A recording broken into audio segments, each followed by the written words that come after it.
మన పిల్లలు చదువుకుంటే మనం బాగుపడతాం. మన పిల్లలు డాక్టర్లు అయితే మనం పడ్డ కష్టం మర్చిపోతాం. మన బిడ్డ ఇంజనీర్ అయితే మన జీవితంలో వెలుగులు నింపుతాడు. మన బిడ్డ ఒక ఐఏఎస్ ఒక ఐపీఎస్ అయి ఓ కలెక్టర్ ఓ ఎస్పీ అయి వస్తే మన గౌరవం పెరుగుద్ది.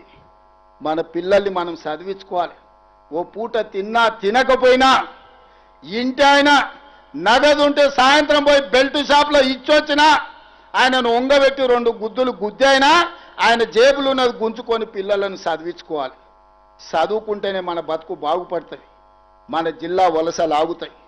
చదువేందో చదువు విలువేందో చదువుకుంటే మన బతుకులు ఎట్లా బాగుపడతాయో చూసిన వాళ్ళు. ఇవాళ ప్రభుత్వ పాఠశాలలనే చదువుకున్న మేము ముఖ్యమంత్రి స్థాయికి ఎదిగినామంటే చదువుకోవడం వల్లనే ఈ స్థాయి వచ్చింది. చదువు అనేది అత్యంత కీలకం.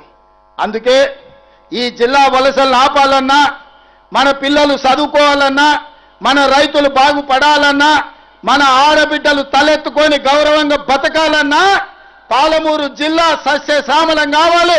ప్రతి ఎకరాకు నీళ్లు ఇవ్వాలి, ప్రతి ఊర్లో బడి ఉండాలి. నేను ఇవాళ ఒక్క మాట చెప్పదలుచుకున్నా, ఆత్మ గౌరవంతో బతకాలంటే ఇందిరమ్మ ఇల్లు ఉండాలి.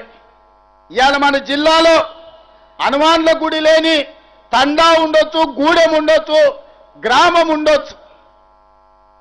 హనుమాన్ల గుడి లేని తండానన్న ఉండొచ్చు, గూడెమన్న ఉండొచ్చు, ఊరన్న ఉండొచ్చు.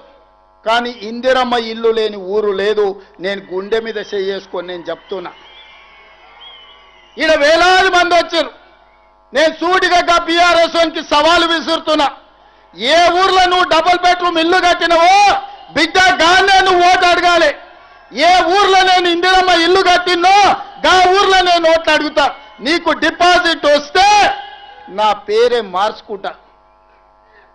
మీద బతుక డబుల్ బెడ్రూమ్ ఇల్లు ఇస్తామని, దళితులకు 3 ఎకరాల భూమి ఇస్తామని, కేజీ టు పీజీ ఉచిత విద్య ఇస్తాని, ఉద్దండాపూర్లో మునిగినోళ్లకు ప్రభుత్వ ఉద్యోగం ఇస్తాని నోరు తెరిస్తే అబద్ధాలు చెప్పి ఇవాళ మేము పనిచేస్తుంటే కాళ్ళల్లో కట్టబెట్టి అడ్డం పడి మా పాలమూరు అభివృద్ధిని అడ్డుకుంటావా? మా పాలమూరు బిడ్డలు మంచోళ్ళే. మట్టి పని, తట్ట పని, పార పని, పలుగు పని అన్ని పనులు చేస్తాం. అడ్డం వస్తే నీ పని కూడా చేస్తాం.